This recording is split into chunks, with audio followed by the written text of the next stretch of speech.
अधिकांश भैया जिंदाबाद।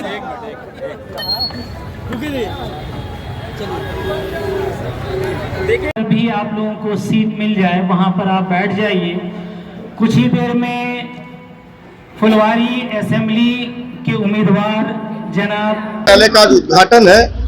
इस अवसर पर सभी प्रिंट मीडिया के जो बंधु हैं उनका भी स्वागत है। मैं ये कहना चाह रहा हूं कि पिछले 30 सालों से जो फुलवारी में बदहाली है, जहां बेसिक और बुनियादी चीजों का भी अभाव है, हम लोग विगत कई वर्षों से फुलवारी के ग्रामीण क्षेत्र, शहरी क्षेत्रों का भ्रमण किए हैं। भ्रमण करने में हम लोग देख रहे हैं कि जो एकदम बेसिक चीज है, जहां देख लीजिए कि वाटर लॉगिंग की समस्या है, जल जमाव की समस्या है, ये समस्या सिर्फ शहरों में नहीं ग्रामीण इलाकों में भी है। दूसरी तरफ देखिए कि जो पूरे फुलवारी विधानसभा में है, कहीं भी आपको बेहतरीन हम बता रहे हैं। लोग कहते हैं कि गली बन गया, सड़क बन गया, नाली बन गया, नहीं, ये सब झूठ है। यह 30 साल तक कोई काम नहीं हुआ है।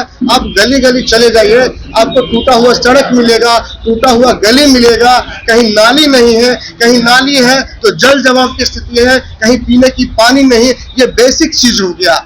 उसके बाद फुलवारी में आपको एक भी बेहतर सरकारी स्कूल, चाहे पुनपुन हो चाहे फुलवारी ब्लॉक हो, आपको देखने को नहीं मिलेगा। कितने दिनों से 30 सालों में एक भी इंजीनियरिंग कॉलेज फुलवारी में नहीं खुलवा पाए, एक भी पॉलिटेक्निक कॉलेज नहीं खुलवा पाए। आप अस्पताल का बात करते हैं, स्वास्थ्य का बात करते हैं, 2 अस्पताल का नींव पड़ा था, एक रामपुर फरीदपुर, एक पुनपुन में। पुनपुन का अभी तक ना कुछ हुआ ही नहीं है, भूमि अधिग्रहण भी नहीं हुआ है, जबकि रामपुर फरीदपुर का अस्पताल में ना अभी तक कोई डॉक्टर, कोई जो है नर्स बहाली नहीं हुई है।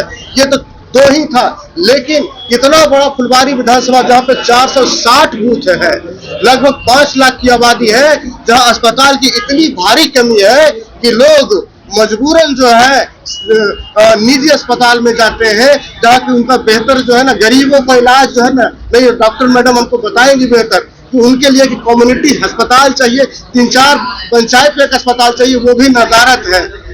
चौथी समस्या आपको हम बता रहे हैं फुलवारी में कि एक भी लाइब्रेरी नहीं बुनियादी चीज में, एक भी आपको प्ले ग्राउंड नहीं, खेल का मैदान नहीं है। और सबसे बड़ा बात यह है कि क्या फुलवारी में मेट्रो नहीं लगेगा? क्या गरीबों की बस्ती, दलितों की बस्ती यहाँ है, अल्पसंख्यकों की बस्ती यहाँ है, क्या इस एरिया में मेट्रो नहीं चलेगा? ये सवाल हम पूछना चाहते हैं सरकार से, और ये सवाल पूछना चाहते हैं कि माननीय विधायक से, तो 30 साल तक रहे हैं, क्या यहाँ मेट्रो नहीं लग सकता है? ये सवाल बनता है, क्योंकि फुलवारी को आप दूसरे नजर से देखते हैं, फुलवारी को हीन भावना से देखते हैं यहाँ के जनप्रतिनिधि, और सरकार भी देखते आई है। इसलिए बेसिक और बुनियादी चीजों का विकास लगभग नहीं के बराबर हुआ है। और छठी बात मैं आपको बताना चाहूंगा कि फुलवारी का जो एरिया है, यहाँ पे ठेला चलाने वाला, रिक्शा चलाने वाला, टेम्पू चलाने वाला, छोटा छोटा जो है दुकान चलाने वाला, इतनी समस्याएं हैं। जाम की समस्या तो रहता ही है, इनको परमानेंट दुकान नहीं दिया गया है, एक भी टेम्पू स्टैंड नहीं है, एक भी रिक्शा ठेला लगाने की जगह नहीं है। तो आपने 30 सालों तक क्या है किया है फुलवारी को? इन्होंने जो वर्तमान जनप्रतिनिधि है यहाँ के, ये 30 सालों तक सिर्फ वोट बैंक की राजनीति के कर करके ये सिर्फ जीतने का काम किए हैं और फुलवारी की जनता को ठगने का काम किए हैं।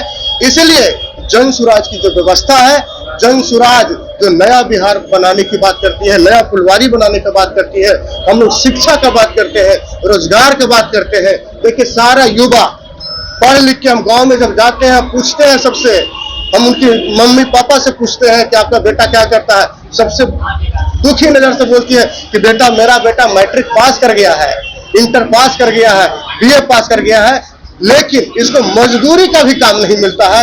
ये कितना जो है शर्मनाक बात है कि जिस बिहार में रह रहे हैं वहाँ रोजगार नहीं है, सिर्फ और सिर्फ पलायन है। तो जन सुराज की जो व्यवस्था है पलायन रोकने की बात करती है, और 10 से 15,000 20,000 की नौकरी घर में ही देने की बात करती है। एक चीज और बताना चाहेंगे। हाँ, एक चीज ये आप बताएं कि बिहार का चुनाव आप जानते हैं कि जातीय आधार पर होता है। आपके साथ किस कास्ट के लोग कैसे वोटिंग करेंगे, ये बताएं कि कौन कास्ट के साथ क्या लगता है? देखिए जन सुराज की जो व्यवस्था है, जाति और धर्म से उठ के है। हमारे साथ सभी जाति, फुलवारी के सभी धर्म सभी जाति वोट कर रहे हैं, सभी का अपार समर्थन मिल रहा है, भरपूर। देखिए यहाँ पे सारे जाति के लोग यहाँ होंगे, सभी धर्म के लोग हैं। हम जब गांव-गांव जा रहे हैं, शहर सभी लोगों का उतना ही आशीर्वाद और प्यार मिल रहा है जितना मिलना चाहिए। इसलिए जन स्वराज न जाति की बात करता है, न धर्म की बात करता है, इसलिए ये सिर्फ विकास की बात करता है। तो जाति से उठ के, धर्म से उठ के यहाँ सभी लोग जन स्वराज का समर्थन करेंगे और भारी मतों से जिताएंगे। एक चीज और बोलना था कि हम ये कहना चाह रहे हैं कि जो फुलवारी विधानसभा है, इसके चारों तरफ का एरिया आप देख लीजिए। ये सूफियों का हमेशा पर्यटन स्थल रहा है, सूफियों का जिसको हम लोग कहते हैं अड्डा रहा है, लेकिन वो फुलवारी आज बिखर गया है। इसके आसपास का लोकेशन देखिए, बिहटा में एयरपोर्ट बन गया है, दानापुर का विकास हो गया है, संपतचक का विकास हो गया है, फतुहा का विकास हो गया, चारों एरिया विकास हुआ है, लेकिन फुलवारी 30 साल से वहीं का वहीं है। इसलिए हम जनता से अपील करेंगे कि अगर नया फुलवारी बनाना है, बेहतर फुलवारी बनाना है, तो जन स्वराज की व्यवस्था से जुड़िए, जन स्वराज की सरकार को बनाइए। और मैं आपको वादा करता हूँ कि मैं फुलवारी का बेटा प्रोफेसर शशिकांत प्रसाद आपके दुख और सुख की घड़ी में हमेशा आपके साथ रहूंगा।